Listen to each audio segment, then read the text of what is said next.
పోలంరెడ్డి దినేష్ రెడ్డి బాధ్యతలు స్వీకరించారు. ముఖ్యమంత్రి చంద్రబాబు నాయుడు తనపై నమ్మకం ఉంచి ఈ కార్పొరేషన్ చైర్మన్ పదవి ఇవ్వటం ఎంతో ఆనందంగా ఉందన్నారు. వాతావరణ అంశాలపై ప్రత్యేక ప్రణాళికలు రూపొందించుకుని ముందుకెళ్తామని ఈ సందర్భంగా దినేష్ రెడ్డి తెలిపారు. ఆంధ్రప్రదేశ్ ఎన్విరాన్మెంట్ మేనేజ్మెంట్ కార్పొరేషన్ చైర్మన్గా పోలంరెడ్డి దినేష్ రెడ్డి బాధ్యతలు చేపట్టారు. విజయవాడ ఏపీ ఐఐసి కాలనీలోని ఏపీ ఎన్విరాన్మెంట్ మేనేజ్మెంట్ కార్యాలయంలో ఆయన ప్రత్యేక పూజలు నిర్వహించి అనంతరం ఆయనకు కేటాయించిన ఛాంబర్లో కూర్చొని విధులు లాంఛనంగా ప్రారంభించారు. ఈ కార్యక్రమానికి రాష్ట్ర మైనారిటీ మంత్రి ఎన్ఎండి ఫారూక్, ఆర్ఎండ్బి మంత్రి బీసీ జనార్దన్ రెడ్డి, కొవ్వూరు ఎమ్మెల్యే వేమిరెడ్డి ప్రశాంత్ కుమార్ రెడ్డి పలువురు పాల్గొని అభినందనలు తెలిపారు. ఈ సందర్భంగా Andhra Pradesh environment management corporation chairman Dinesh Reddy మాట్లాడుతూ రాష్ట్ర ముఖ్యమంత్రి చంద్రబాబు నాయుడు తనపై నమ్మకం ఉంచి ఈ కార్పొరేషన్ చైర్మన్ పదవి ఇవ్వడం ఎంతో ఆనందంగా ఉందని, త్వరలో నిపుణుల అధ్యయనాలు నిర్వహించి వాతావరణం, పర్యావరణ పరిరక్షణ అంటే అనేక అంశాలపై ప్రత్యేక ప్రణాళికలు రూపొందించుకుని ముందుకు వెళ్తామని ఈ సందర్భంగా దినేష్ రెడ్డి తెలిపారు. గత 5 ఏళ్లలో ఒక్క ఇండస్ట్రీ కూడా మన రాష్ట్రానికి రాలేదు.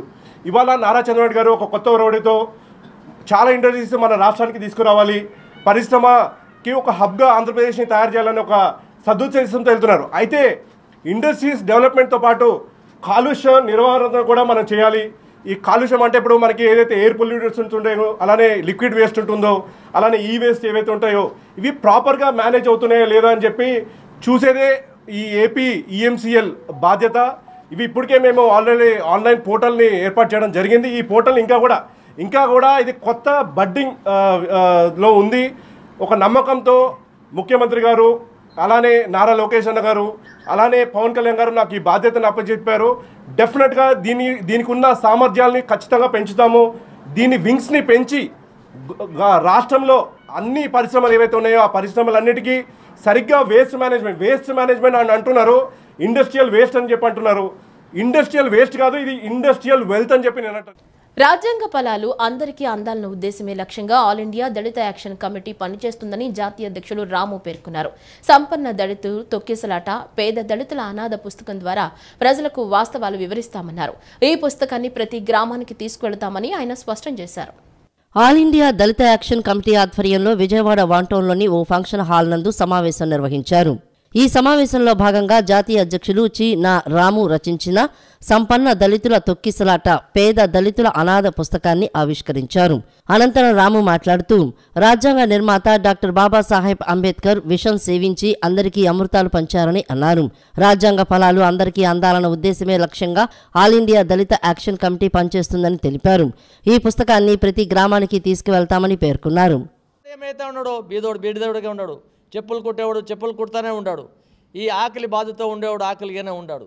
ఈ బాధ నుంచి బయటికి రావాలంటే బాబాసాహెబ్ అంబేద్కర్ విషయం తాగి మాకు ఇచ్చిన అమృతాలు అందరికీ లాస్ట్ పంక్తిలో కూర్చోండే మనిషికి పోవాలనేది మన ఉద్దేశం. ఈ ఆల్ ఇండియా దళిత యాక్షన్ కమిటీ సంపూర్ణంగా దేశం మొత్తము ఈ విషయంలో ఆకలిగా ఉండేవానికి ఆకలి పోవాలంటే ఉండేవాడు ఇడిచిపెట్టే పని చేయాలి. ఆ పని చేయకపోతే బీదోడు అలాగే ఉండిపోతాడు. అందుకోసము ఈరోజు మనము ఈ బుక్ విడుదల చేస్తున్నాము. సంపన్న దళితుల తొక్కితలో నా జన అనాథ అనేకంత బుక్ని తెలుగులో వచ్చిండే బుక్ ఇది ఇప్పుడు విడుదల అవుతా ఉంది. ఇది ఆల్ ఇండియా దళిత యాక్షన్ కమిటీ ఈరోజు ఈ కార్యక్రమాన్ని పెట్టుకుంది. అనంతరం రాష్ట్ర అధ్యక్షులు బండి కాళేశ్వరరావు మాట్లాడుతూ రాజ్యాంగం అనేది ఒక వర్గానికి మాత్రమే కాకుండా అన్ని వర్గాల వారికి అందాలని అన్నారు. రాజ్యాంగ ఫలాలు చిట్ట చివరి బడుగు బలహీన వర్గాలకు చేరువ చేసేలా కార్యాచరణ చేస్తామని స్పష్టం చేశారు.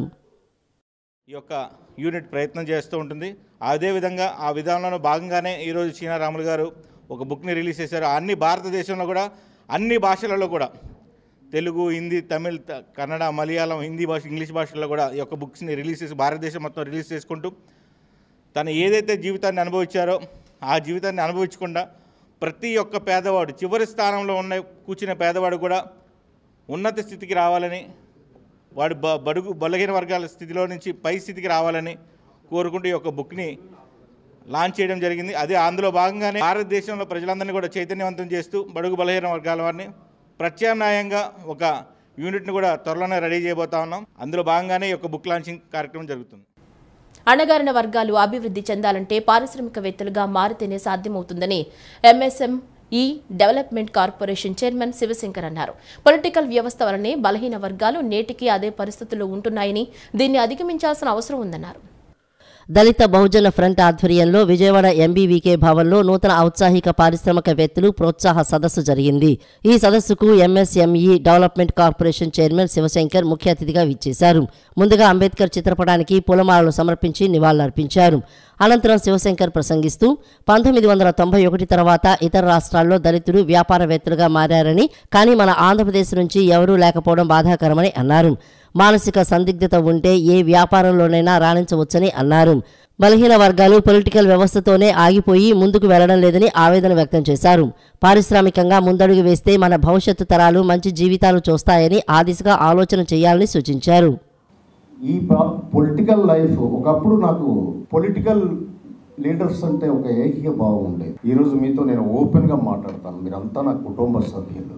ఏమిటి అని అంటే, స్వాతంత్రం వచ్చి ఇన్ని సంవత్సరాలైనా దళితులు బహుజనులు తాలూకా స్థితిగతులు మారకపోవడానికి ఈ పొలిటికల్ వ్యవస్థే కారణమని నేను తీవ్రంగా మదన పడి ఆందోళన పడుతుండేవాడు. అనేక సందర్భాలు నేను చాలా స్ట్రెస్ కూడా ఎదుర్కొన్నాను. గుంటూరు డిప్యూటీ కమిషనర్గా చేసేటప్పుడు కానీ, విజయవాడ చేసేటప్పుడు కానీ, వైజాగ్ కానీ పొలిటీషియన్స్తోనే నా తగు ప్రారంభమైంది. గుంటూరులో అయితే ఇప్పుడు ప్రముఖ నాయకులు అందరితోనే నాకు గొడవే. అయితే నేను ఎప్పుడు చిత్తశుద్ధిగా శుద్ధిగా పనిచేసేయడం ఉన్నది నాకు అలవాటు. అందరికీ తెలుసు అంబేద్కర్ వాది. అంబేద్కర్ వాదం నాకు నా బ్లడ్లోకి ఎలా వచ్చింది అన్నది అదొక పెద్ద కథ. చాలామంది చెబుతారు అంబేద్కర్ వాదాన్ని. నేను అమలు చేసే వ్యక్తిని. ఈ వార్తలు ఇంతటితో సమాప్తం. నమస్కారం.